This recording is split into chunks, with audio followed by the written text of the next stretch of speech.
lot to get to today, but I know you want to. We have to. I mean, we're both Yankees fans, and we're starting to enter that point in the season where it actually the games actually matter, and they matter even more for Aaron Judge, right?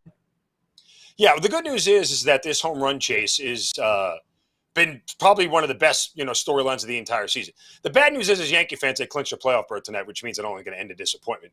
So that's a whole different conversation. But, I remember remarking when the odds, you and I were doing the show here on Let's Bet It back in the beginning to middle of August, when the odds for Aaron Judge to hit 62 first popped up, and it was yes was plus 185 and no was like minus 250.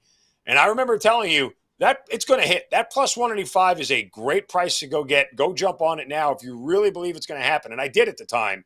Obviously, those odds are long gone. He's on the precipice of 61 here. Needs 2 home runs. But I got to tell you, man, you get a sense, that he may be starting to feel some of the pressure. And shame on that cameraman last night for fooling us all into thinking that ball was headed to Passaic, New Jersey. But nonetheless. Yeah, definitely feeling the pressure. Definitely feeling the pressure. I don't really think there's a really right way to bet him the rest of the year because the numbers that we can talk about his individual home run numbers too, the game by game, but it feels like the sports books are preparing for a flood of money to come in on his home run numbers the last 10 days. I don't know, like 10 games left in the season. I've never seen home run numbers so short before. And I know he's hit a bunch this year, so it makes sense. But a bunch. It's a really tough bet to hit. It's a really and I'd be willing to bet. We talked about this before the show, and I'll start tracking it. I'm not betting it, but I'll track it just so we have some frame of reference at the end of the season. But starting tonight, or I'll even use last night's number to start because I do think last night was the first night national TV game on Fox, blah, blah, blah, blah, blah, that right. You will see a profit if you just bet the no every night for the rest of the year. Could be wrong. Well, maybe he goes off, but I'd be willing to bet that the no will be profitable. Listen, with every at-bat and every pitch that is a ball, the entire stadium is booing because they just want somebody to groove him a fastball that he can hit over the fence.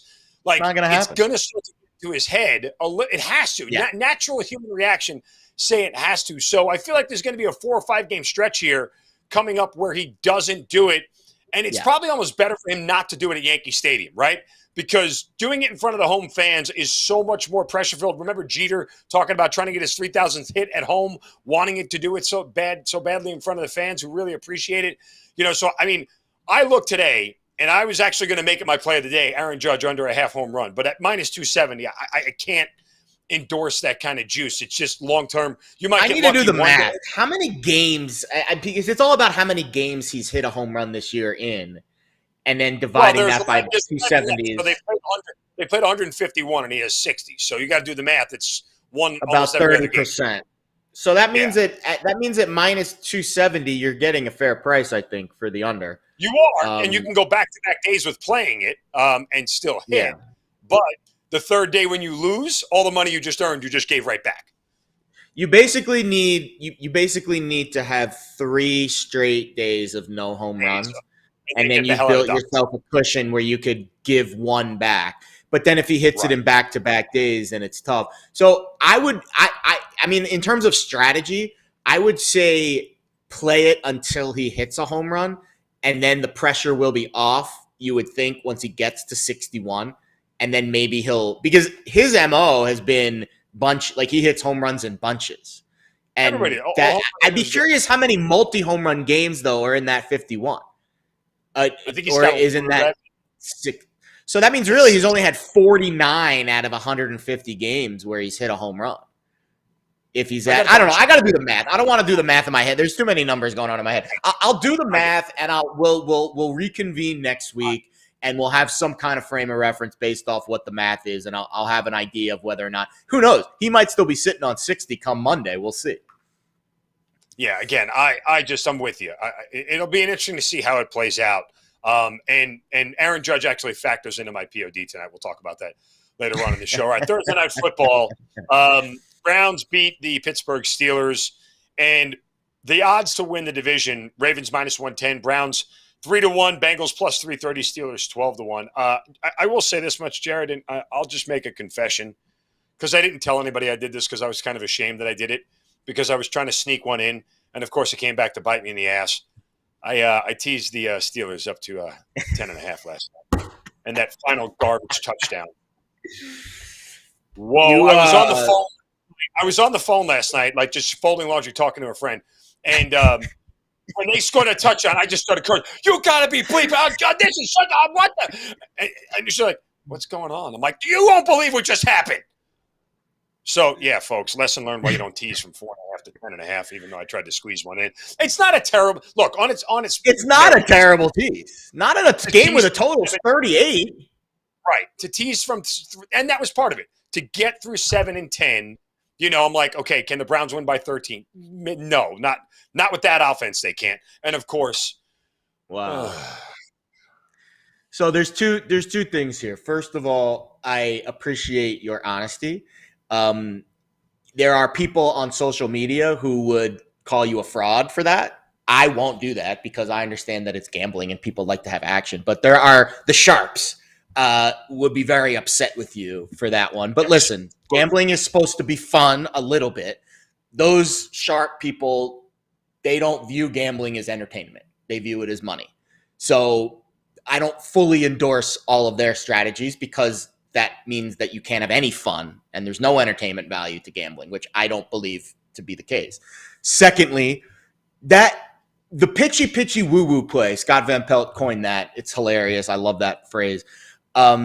They need to ban that. Like, that play never works, and more often than not, it leads to a touchdown on the other side.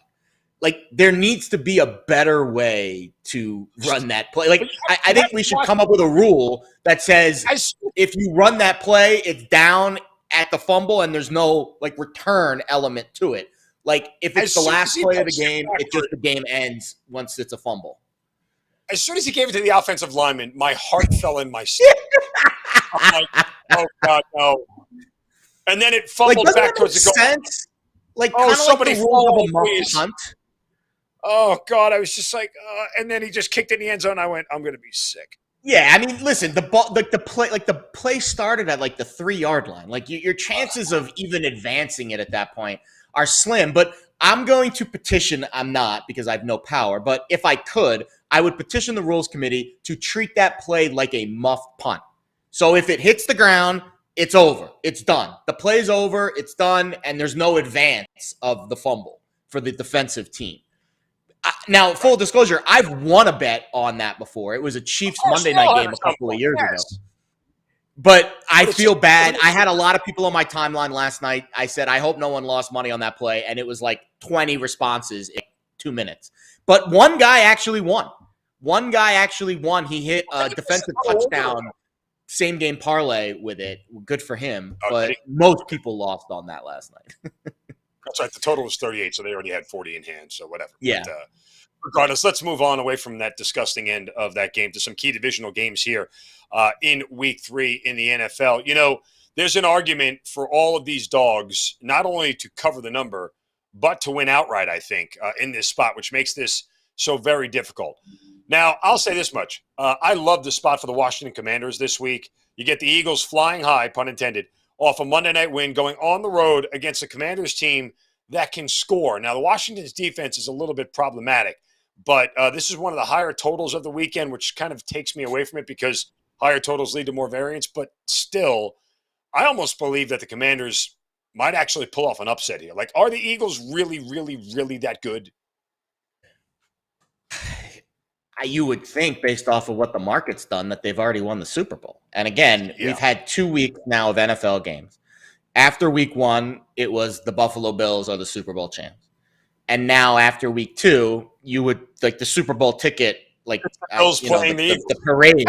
Yeah, exactly. So you get the Bills now, and then now they're making a parade route down Broad Street in Philly. You can't win a Super Bowl in September, guys. You can certainly lose it, but you can't win a Super Bowl in September.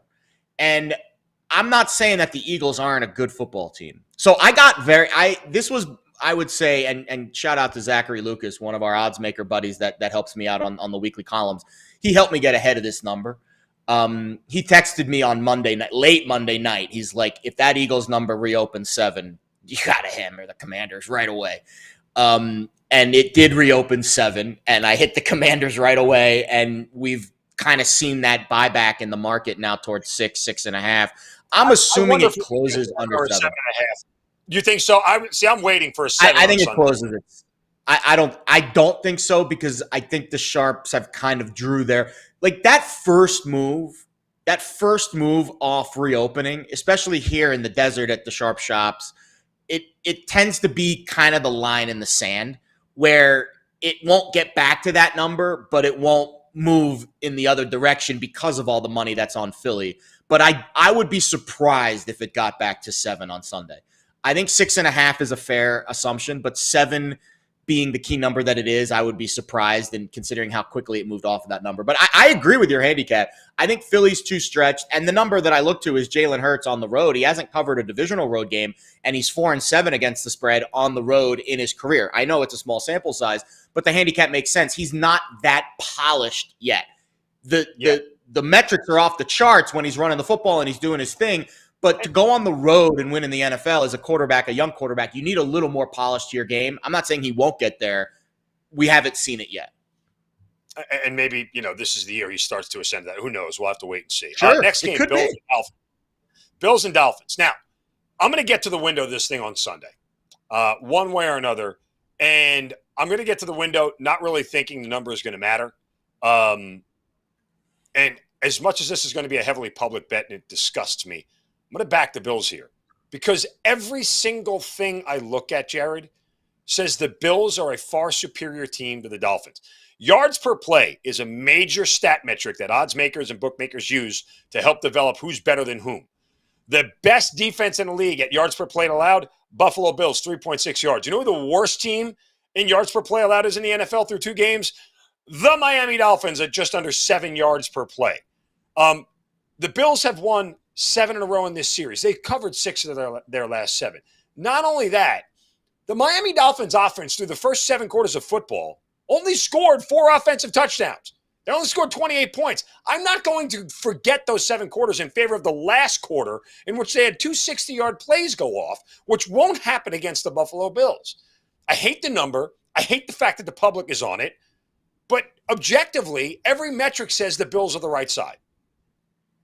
Very hard to argue with what Buffalo's done in their first 2 weeks. The one, and again, I'm not backing Miami here, but this is something that would concern me if I was a Buffalo backer. The temperature in Miami will be very hot on Sunday. Yeah, I have heard that the Miami has chosen to wear, usually they wear the teal at home. They've chosen to wear the whites, and they're going to make Buffalo wear their dark blues. Just something to keep in mind. Buffalo also has 1 less day of prep for the Monday night game, plus a half day of travel, not cross the country, but, at least a pretty far trip down south to Miami. I don't look at travel too much, but I think it matters a little bit more this week because they have 1 less day to prepare after their Monday night game. So it's really like 1.5 days less than they normally would. So those are the things I could poke holes in with Buffalo. But you're right. The Miami defense has not played well. Xavier Howard his contract is absurd, and he has not lived up to it so far. Byron Jones is on the PUP list for another week plus. So we'll see what their Miami defense looks like.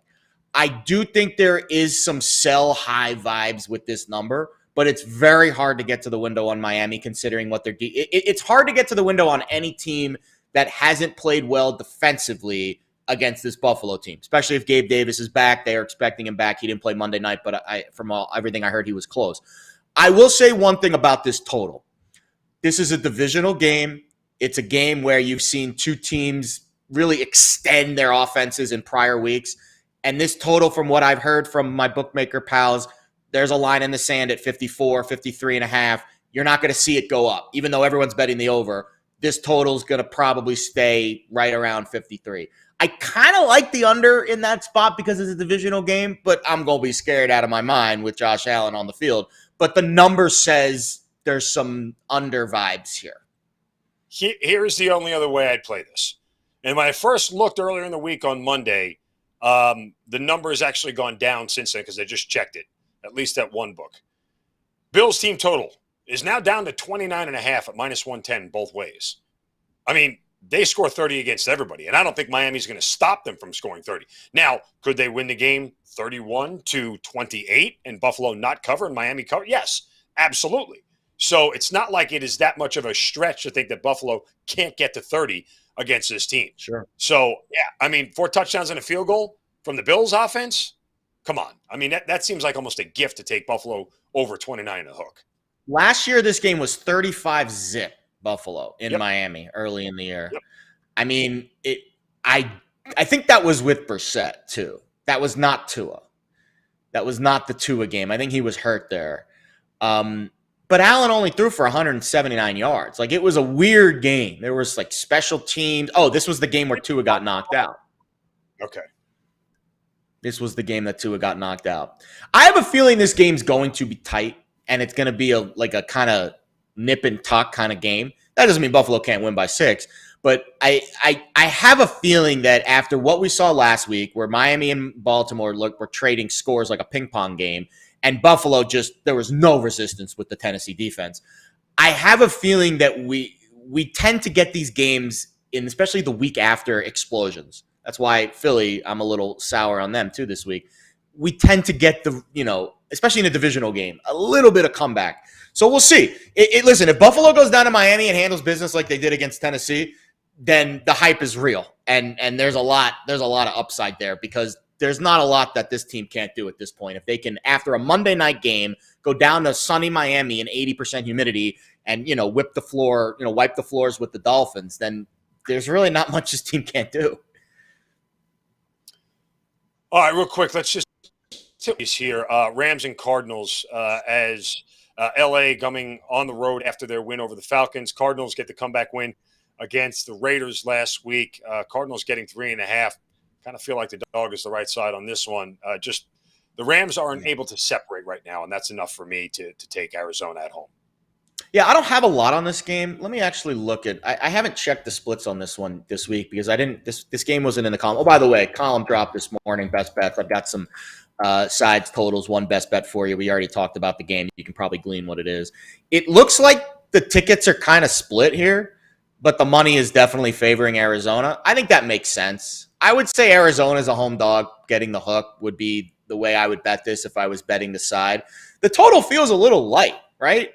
Like, these are two high-powered offenses. I know Stafford's been, interception happy as always, but Kyler Murray just seems like a little bit rejuvenated after that game on Sunday against the Raiders. 48.5 for these two offenses, especially with the Rams. The Rams defense been playing well, but the Cardinals defense hasn't. That seems a little light, 48.5. That this total's not above that key total number of 51 tells me that maybe there's something else going on here, but I would think that Cardinals and over would be the way I would play it. All right, let's continue the NFL discussion. Welcome into the show, Howard Bender at RotoBuzzGuy on Twitter, New York Post writer, head of content for Fantasy Alarm, joining us here this morning on Let's Bet It as we continue the NFL conversation. Howard, welcome. Good morning. Always great to have you with us here on a Football Friday. Good morning, gentlemen. Great to be here. Always nice to get the chance to hang out with both of you guys, Big Z and Jared. Look at that. Look at you, looking good. Is that Eagles green? Your hair? What? To give us the backstory there. No. That's So this was a lost Alan Lazard targets bet that I was joking around and made on the air with Jim Bowden on the Fantasy Alarm Show on Sirius XM. Jim. And I said I would dye my hair green. And you know what? I'll tell you what. I don't hate it too much. It really doesn't bother me. And I don't know. The lady was kind of intrigued by it. So wow. I feel good. I was going to say you're giving off Slytherin vibes, which I guess makes sense because you lost it on a Lazard bet. Salazar, Slytherin, Lazard, right? Little Harry Potter conundrum there. I'm more intrigued by the one person who actually tweeted out to me that said, "So you're the guy who steals Christmas every year." Very well done. Oh, you would never steal Christmas, Well done. Howard. You're not a What's Grinch. the over-under on how many weeks it's going to take for that stuff to kind of wash out? I have no idea. Unfortunately, I ordered it. I've never bought hair dye before in my life, and I ordered it off of Amazon, and it glad to know came, that. and all the directions were in Chinese. So if they did say how long it takes to wash it out, it was not a numerical thing. So I'm just kind of guessing. I'm throwing darts here right now. Oh my goodness gracious! Best of luck. Happy Chinese New Year. All right, Howard. Let's get into Year of the Serpent. Let's get into your props for this week across the board here, starting with a game between the Lions and the Vikings. Dalvin Cook looking for an under in this spot. Yeah, I mean, the number's 17.5 carries for Dalvin Cook. I mean, we've seen what Kevin O'Connell wants to do. They changed the blocking scheme in Minnesota, and they went from a zone blocking scheme to a power gap scheme. It doesn't really suit the offensive lineman that much, and it really doesn't suit Dalvin Cook's style of running. He's definitely much more of a one cut back, and I feel like we've seen now some of that spill out. Now, I'm not going to sit there and say that, what we saw against the Eagles was exactly what it is, but, I'm very well aware of the fact that this could end up being not so much a track meet, but a battle back and forth between these two teams where you're going to see a lot more passing than you are going to see a lot more running. So, Dalvin Cook, unfortunately, he's not that 20 carry back that we saw under Kubiak and Dennison. So I'm going to err on the side of caution here and take the under. Touchdown Lenny or playoff Lenny, I don't know, whatever the Lenny hashtag we're using these days. This is an interesting spot for this Bucs offense, which has just been, the offensive line, the receivers. There's what who's left standing on this Bucs offense? I guess it's Leonard Fournette this week, right? It's a little suspicious, right? I have him over the 16.5 carries. It's a little suspicious when you see 16.5 carries for a guy who's had a minimum of 21 carries throughout the first two games. And Tom Brady has literally no receiving weapons on that roster right now with the Mike Evans suspension.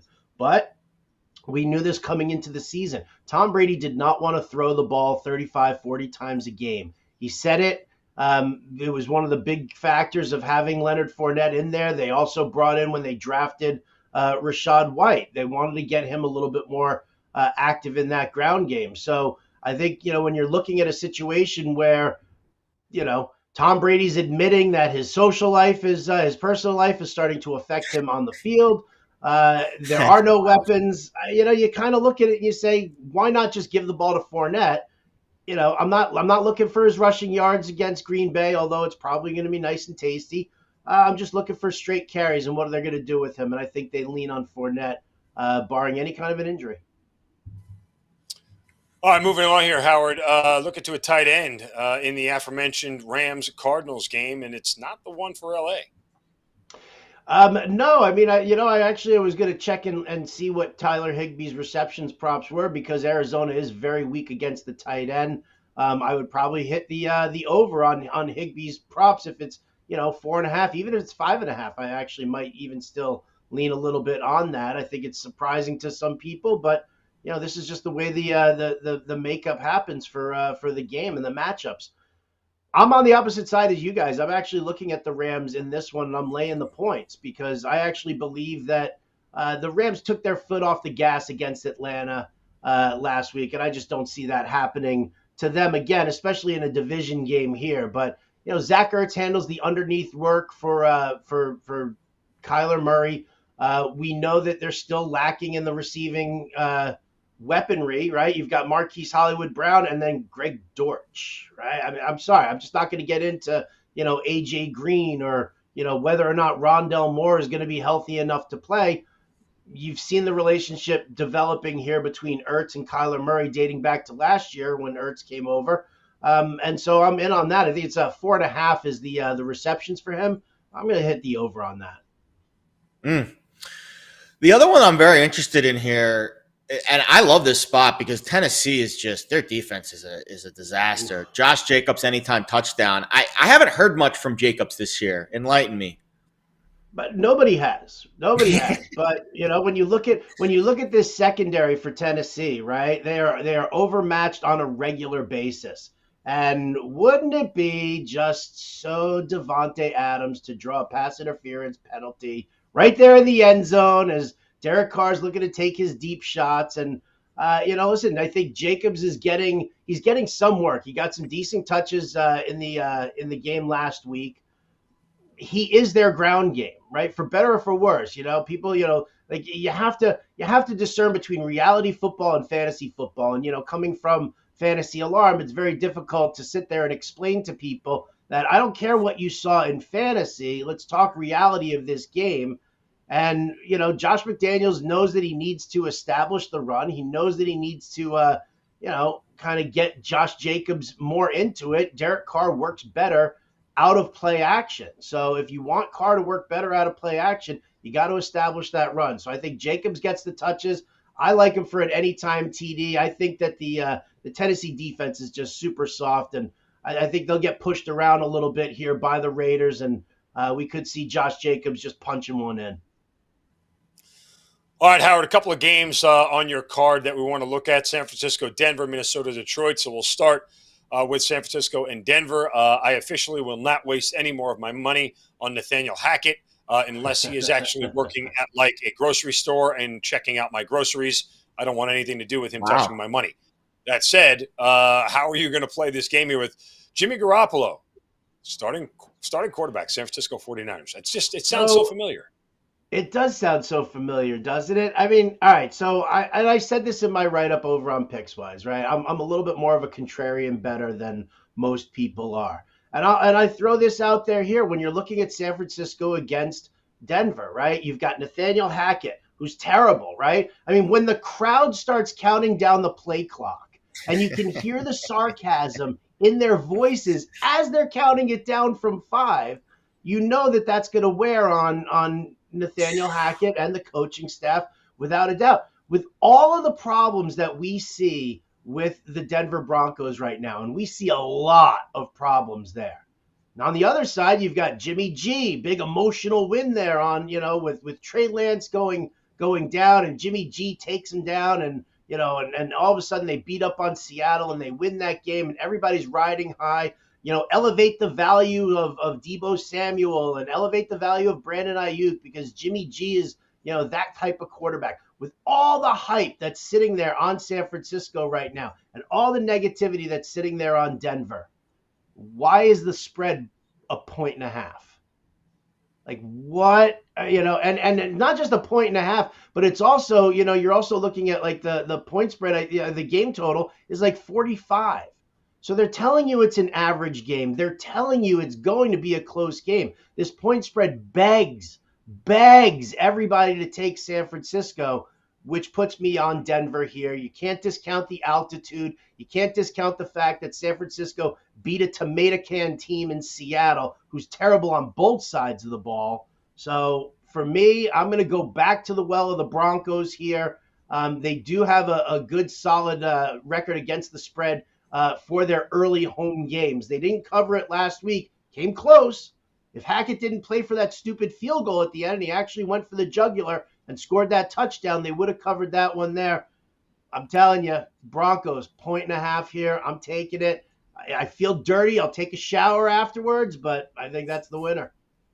You'll need to wash that green out of your hair because the money won't be in your pocket. But that's neither here nor there. It's a good teaser game.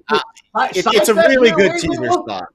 Does Big Z want to do a little side bet here? I'll give you the Niners and you give me that 1.5 and you dye your hair green.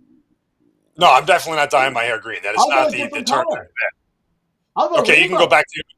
I tell you, you can go back to your normal hair color, and I'll stick with mine. We can make any other side bet you want. I'll send you a 6-pack. I'll buy you a steak, but let's leave what's left of my hair alone. I love you, Zeno.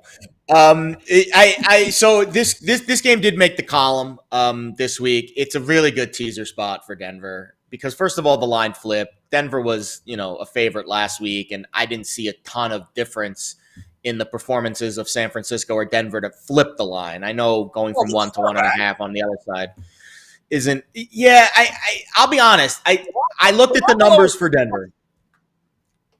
Go ahead, Mark. I was going to say Garoppolo, I think, is a plus point for the Niners. Like I heard 2 to 3 points. I heard 2 to 3 points. That to me is enough. They're a better team.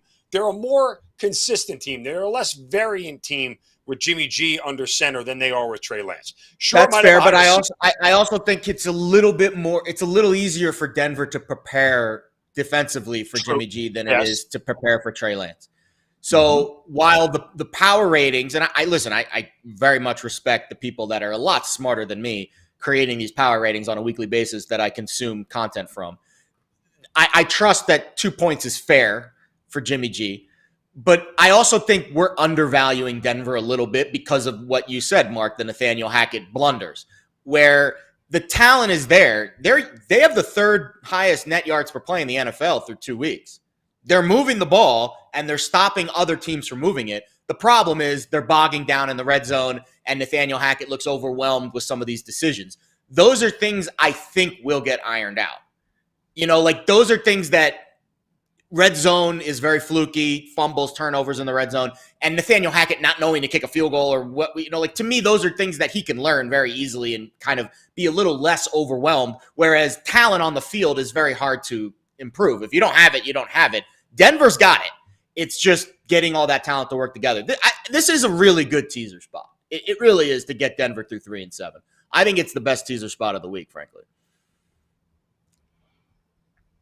Do we have another game to get to? I'm sorry. I didn't mean to take the spotlight there.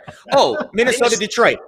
I'll be honest. I kind of like Minnesota bounce back here, Howard. Tell me why I'm wrong. I'm not going to tell you why you're wrong because I think you're right. I'm taking Minnesota. I'm laying the 6 points, and we're doing it in a very similar way, right? I mean, how great was Detroit? Like, listen, I watch Hard Knocks. I love Dan Campbell. Everybody's buying into his system. I'm ready to eat kneecaps. All of that fun stuff there for the Detroit Lions. They played Philly so incredibly tough in week 1. It was unbelievable, right? Then Philly comes around, and they wipe the floor with Minnesota. So, by the transitive property, we're going to say that Detroit is going to be able to beat Minnesota because they played Philly so tough. I don't really know. I think that we are underselling this Minnesota defense tremendously. I think Kevin O'Connell rights the ship with the offense, and they start, I think he tries to establish a little bit more of the ground game. He says he wants to get Dalvin Cook involved more. I don't think it's a 20-carry day for him. I think it goes back and forth here, but I think ultimately we're selling this Minnesota pass rush a lot, short very much, and I think that we're selling the secondary short as well. So I think that Minnesota actually comes in a bounce back here, and they cover the spread on this one. I do have the I think it's a 53 over-under. I took the under on that one as well because it seemed a little high. I feel like these two teams, divisional battle here, they'll tough it out with each other, but I see this as being more of like just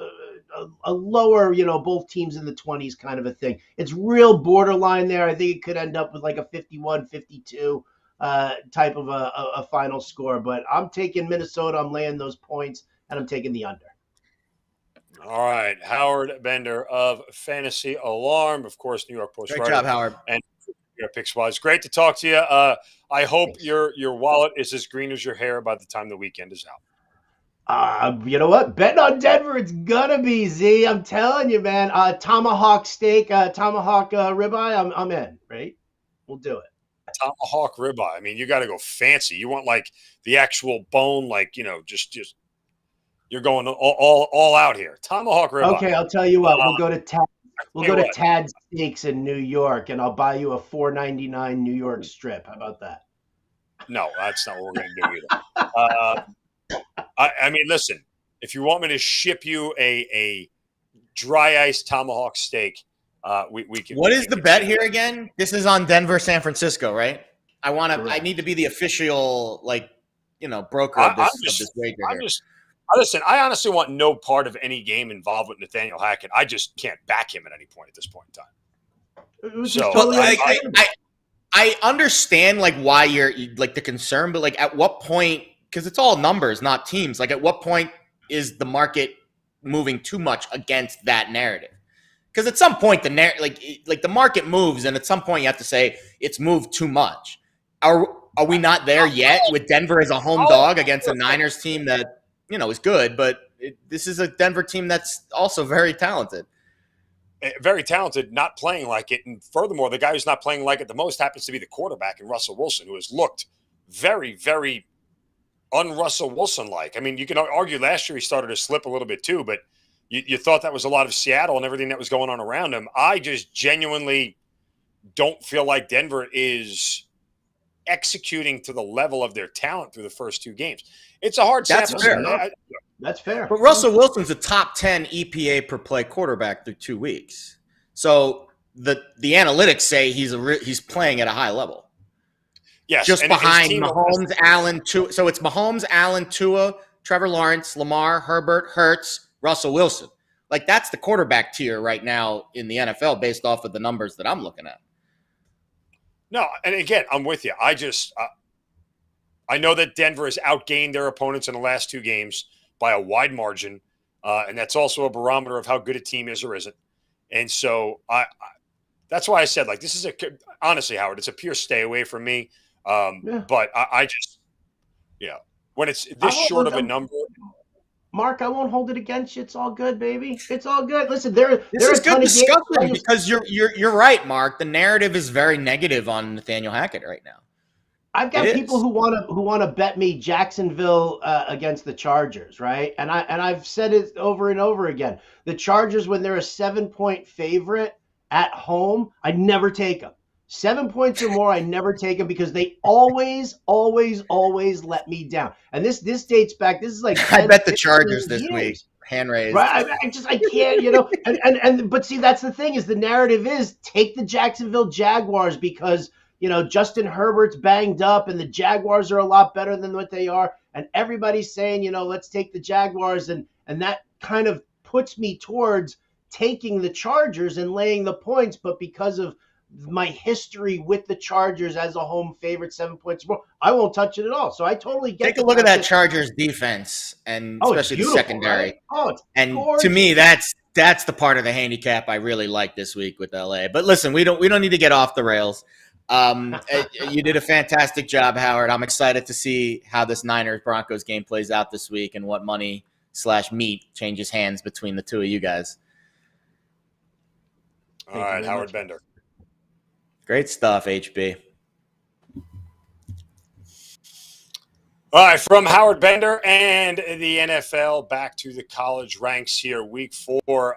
Jared, since we are cross-firing on one play, we'll save that for last. But I will give you, I will give you the opening option here of your two other plays for Saturday in college football. Yeah, my first bet was at this point, and I never like to endorse auto fading a team because, again, it's always number dependent. But I think Colorado is getting to that point where they're like the first number I look at every week because things are really bad in Boulder. So this number opened 20.5. I got in at 20.5. It moved across that key number of 21, which isn't really like a key number, but it's a secondary key number in college football. I still would feel comfortable if you want to get in and on this, Rado fade. I would feel comfortable betting it at this price because, listen, the optics of this program are really, really poor at the moment. So their athletic director, Rick George, so they got trounced by Minnesota last week. We were on Minnesota, and we've been on the Colorado win total under at 3.5 since the preseason. And they've just looked really bad, as expected. But I didn't think it was going to be this bad. And it's gotten to the point where their athletic director, Rick George, had to put out a statement this week in support of Carl Durrell, which is the head coach. And take that for what you will. Here's how I read that. There was a secondary article that came out later that said the Colorado Buffaloes will owe Coach Durrell almost $9 million if they fire him before the end of the year. And the way that I, read the tea leaves of that, AD statement is, sorry, fan base and boosters, we can't afford to hire or fire Carl Durrell before the end of the year, so you're just going to have to deal with him. So here's our show of support for Carl Durrell. That is not a great way to ingratiate the locker room. And I'm friendly with one of the ESPN reporters that covered the game on Saturday in Minnesota. And she told me that there was just like a glazed over look on these kids' faces once the ball got kicked off. Like, it's a bad state in Colorado right now. I'm not going to get into the matchups or the numbers. I know UCLA almost lost to South Alabama last week. That obviously is not ideal, but you would think that might be a wake-up call for a pretty talented UCLA team with a really good quarterback, Dorian Thompson-Robinson. So I expect UCLA to head into Boulder this week and just run through the Buffs, but the numbers getting to the point where I wouldn't go nuts with that game. I looked at this Oregon State game very closely, and when I looked at USC's defense, I kind of thought that they might not be a team that can hold leads very much. I know they've covered, but let's be honest, they shouldn't have covered against Fresno, and that Stanford game was tough. I know you were on USC there, but Stanford had a lot of opportunities to cover in that game. I'm not fully sold on USC's defense yet. I'm very sold on their offense, but I'm not fully sold on USC's defense yet. And the Beavers are a team that covers these games in Corvallis, 5-2 against the spread as a home dog over their last few games in this spot. So I know USC is really good, and I don't want to take anything away from their offense, but they've lost 3 straight games at Oregon State. This is not a place that they've played well in, and they were a ranked team in 2 of those games. So I have a feeling that we're going to see a really tight matchup here, and maybe USC wins the game, but I got 7, and I think it's a decent spot to buy Oregon State. Don't hate it. I'm not betting against USC right now. I think they're a top 5 team in the country, and I get all the reasons to take Oregon State. I'll just sit back and watch it and enjoy it and hope USC at least wins. For me, I'm going to back the Kansas Jayhawks as well as they've played this week. They got an incredible rushing attack. They have the first sellout in, I don't know, forever in football. And they're taking on a Duke team that's very accomplished and very good and very well coached, but Kansas will control this entire game from start to finish. I really like this spot here for the Jayhawks at home. And my best bet of the week, and I'm sure we'll talk more about this tomorrow when I'm here for a Saturday edition, but Michigan. I made sure I got this at 16.5. There may be some 16.5 still out there, but I'm seeing mostly 17s against Maryland. I really don't think it matters. And here's the rub for the Maryland Terrapins, who are led by Taulia Tagovailoa, Tua's little brother. And the offense looks great, and they've been fantastic this year. And they're high-flying, and they can score. But just go back and watch what Maryland has done against high-level Big Ten defenses. If you go back, they faced 6 of the top 7 Big Ten defenses last year and never scored more than 20 against any single one of them. Mm. They scored against 20 against Rutgers and against Indiana, 2 of the bottom feeder defenses in the league. And oh, by the way, Maryland still has the worst defense in the Big Ten. This is a Michigan offense that's very well accomplished, a Michigan defense that's very well done. This is way too short of a number here. Maryland also started out last year 4-0 before they started Big Ten play. This happens once again. This should be a rout by Michigan. They should easily win this thing by 3 touchdowns. So, and then finally, the game that you and I are going to crossfire on here in the SEC, Florida and Tennessee. You're going to back the Volunteers. I am taking every single bit of those 10.5 points with the Florida Gators. I'll add on to your Michigan cap. I was doing some research on this one. Mike Locksley, since 2019, they've played 9 games against top 20 opponents. They're 0-9 in those games. And they're being outscored 465 to 112. When they step up in class, Maryland has not played well. I recall a game against Penn State. It was either last year or 2 years ago. It was last year. Yeah. They got smoked. And I was on Maryland. I faded my boys, and Penn State just wiped the floor with them. So, yeah, tough to bet on Maryland when they step up in class, especially at the big house. All right, Tennessee and Florida. Listen, I agree with you that the number is stretched, and I don't love laying double digits in an SEC game, especially an SEC game where Florida's, showing you at least they can move the football effectively. But the issue that I have right now with Florida is the overall efficiency of what I've seen from Anthony Richardson. Out of 137 qualifying quarterbacks, he has graded out 134th, and he has been uber limited with his progressions. He played well in week 1 against Utah when there was no offense for Billy Napier on tape. No one knew what this offense was going to look like. Now we've seen multiple games and multiple, games on tape where defensive coordinators can start to break it down. And a big red flag for me with Florida's offense, they have yet to score a point in the 3rd quarter this season. I thought Billy Napier was this offensive guru that makes adjustments at halftime and all that. Why haven't they exploded out of the gate in the 3rd quarter yet this year? The game against USF, defensively, they really struggled. They gave up 286 rushing yards. And I'm not sure they're going to be able to handle this Josh Heupel Tempo. Sorry, say that 3 times fast. Josh Heupel Tempo, who's a top 5, plays per game kind of, run very quick system. So I'm a little concerned about the Gators defense, and I'm even more concerned about Anthony Richardson. It's wild to me that this guy who was, rocketed up the Heisman boards after just one game, he hasn't thrown a touchdown pass yet this year. It's been all with his legs. So is Tennessee going to be able to contain his legs? We'll see. But I don't fully trust him to make the reads and the progressions to go on the road and win at Rocky Top and really keep this game close. So I think the honeymoon's kind of over for this Billy Napier offense, and that's kind of why I like Tennessee this week. Even if the honeymoon is over for the offense, it's not over for the defense. And that is a much more tougher and physical defense than people are giving it credit for. Now, let's look at Florida from the standpoint of just situationally where they were. They get the huge win at home against Utah in week 1. And I faded them the next week just because they probably shouldn't have won that game and the line was too short. And what does Kentucky do? Kentucky goes out and beats them and holds them to 16 points. Remember, Kentucky, not only one of the best defenses in the SEC, but one of the best defenses in the country with a plus quarterback who's extremely competent in Will Levis. They struggle against South Florida, and that's a little bit problematic, which is more the more reason why I want them in this spot, because had they pasted South Florida last week at home, I would be more weary of them being sleepwalking into this game thinking that they're better than they are. And they know that they're not as good yet. Tennessee has averaged 61 points against the MAC in Ball State and Akron, which is what you would expect them to do. Yeah. What happened to the one game they played against Pittsburgh, which is not a great defense? They lost a lot this year. Only able to score 27 points in regulation and scored 0 points in the second half of that game. 0. So for the offense and all of that motor that it has, it couldn't get anything done against Pittsburgh. And they got lucky because that defense gave up 10 second half points to Patty Melt or whoever was filling in for Keaton Slovis for Pittsburgh, and he was hobbling around the damn field.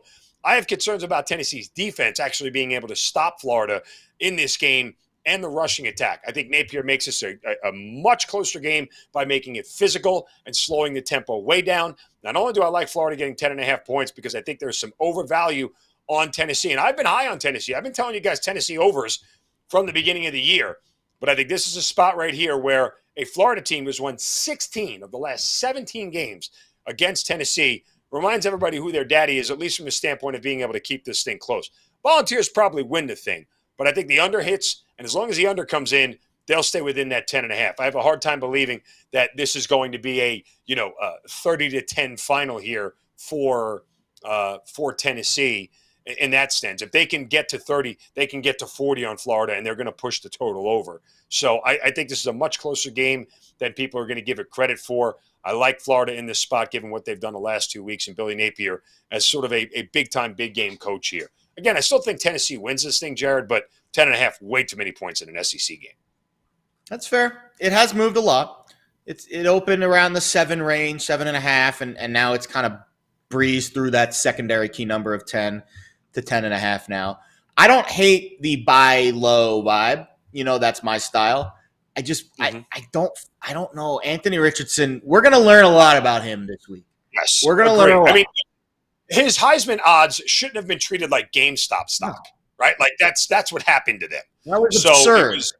It was absurd. He hasn't thrown a touchdown pass this year. Like he's a quarterback in the SEC that hasn't thrown a touchdown pass through 3 games. By the way, you mention it, I would like to find a prop to him to throw a touchdown pass in this game because I think it actually happens. When there's so much, like, coaches are weird like that. When they hear old people talking about a certain thing that you can't do, coaches get hyper-focused on making sure it's done. So, anyway. The progressions for him haven't been there. And, again, he's a really young quarterback, and he's got all the talent in the world. But I think on the road in the SEC, it's going to be a challenge for him this week. Now, if Tennessee's defense is, as you said, a little bit leaky, then it might not matter as much. I'll be honest, this is actually the most intriguing game of the week for me because I do think Tennessee has the offense to keep up with some of those other top-notch SEC teams. Yes, but agree. Can they do it consistently enough in the conference to put a season together that is noteworthy? This is a litmus test game for Josh Heupel in this offense. If they can put up 30 or 40 points like they've been doing, then you really do have to take them seriously as a top 10 team. But, I mean, college football, these are 18 to 22-year-old kids. We'll see how they perform in the moment. But I'm fascinated with this game on Saturday. It's probably one of my favorite games of the week. Let's Bet It is presented by Superbook Sports. Best place to bet football this season. Download the Superbook app or visit superbook.com now, and they will match your first bet up to $1,000, whether it wins or loses. Folks can't get a better deal than that. Plus, they already have lines up for every NFL game the rest of the entire season. Voted the number one sportsbook in Vegas, now available right in the palm of your hand. Visit superbook.com to join. All right, that'll bring us to the moment of truth here, Jared. Our plays of the day that I will send over to you, my friend. Yeah, there's a lot on the site for tomorrow. The only things I can speak of today would be Mark Lammy's Yurfy Nerfy bets that have been fantastic. And you've got, your Michigan game on the site for tomorrow. We got a ton of college football tomorrow. Stephen Hall, Sam Abalone, Michael Petty. Shout outs to all the Pickswise handicappers that have been doing a great job capping college football this year. Lots to chew on tomorrow. I've got a college football game for you tonight in just a moment, though. Hold your horses there. Okay, well, tee it up, brother. Go ahead. I mean, I can't wait any longer. Oh, all right. I am taking 10 with the Who's tonight, the Cavaliers. They're at the Carrier Dome. I know there's probably a lot of broadcasting friends that I have out there that are not happy with this pick. But Syracuse, I think, is a bit of I don't want to call them a paper tiger, but I think at 3-0 against the number, it's a fair spot to sell high on a team that no one really expected to be this good at this stage of the season. Virginia, buy low. I mean, they just escaped with a 2-point win over Old Dominion last week in a tough, in-state rivalry kind of game. ODU's shown us some pretty good results so far this year, but it's really the Cavaliers' offense that I expect to see some positive regression from. This is an offense that averaged almost 35 points a game last year. They have cut that output in half through 3 games, averaging just under 18 points per game. They're still getting adjusted to Des Kitchens, their new offensive coordinator, and I know you're familiar with him. He was with the Falcons last year. Prior to that, he spent many years at NC State, so he's very familiar with the ACC. This is the first ACC game for Virginia, and I see a lot of upside to this offense. Brennan Armstrong's a fantastic quarterback. They've got a ton of talent at wide receiver, but Armstrong hasn't played well this year. He's grading out very poorly. He was a top 10 quarterback last season.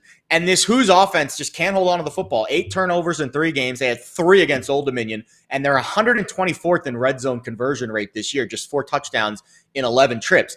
Turnovers and red zone conversion rate is something that is very volatile. If you have a lot of them early in the year and you're poor in the red zone, it tends to even out over the course of the season. And meanwhile, Syracuse is the best red zone team in the country. 11 trips, 11 scores, 8 touchdowns. I expect some regression to the negative side for them. And this is a Q's team that I think has been sloppy in their own way, despite their 3-0 record. They're one of the worst penalties team in the country, 10 per game, 126. And I don't really expect UVA to win this game. Maybe they can. They're certainly capable. But at 10, I think this market's moved a little bit too much towards Syracuse after their hot start. So shout out again to Zachary Lucas, does a fantastic job helping us out with the weekly columns. Tip me off to this market move going from 7 to 10. I think 10's a little too much to lay with Cuse at home tonight in the Dome. So we will take the 10 with the Cavaliers and hope their offense can figure things out. For my play of the day, Jared, I'm going way out on a limb. With a prop that I would never normally do, but it's at plus money here. And it involves the Yankees and Aaron Judge, so it piqued my interest just a little bit. Rich Hill, starter for the Boston Red Sox, over 1.5 walks tonight. Your kind of play here. Walk this way. I love the walks prop. Rich Hill, over 1.5 walks, plus 105. Here's the thing. Rich Hill has made 23 starts this year. He's had at least 2 walks in 8 of them. That's over a third of the starts he has put together and walking at least 2 batters. Who walks more than anybody per game in Major League Baseball? You guessed it.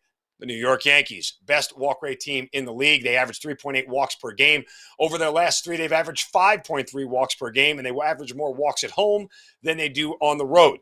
Plus, remember, Aaron Judge is going to face Rich Hill at least twice.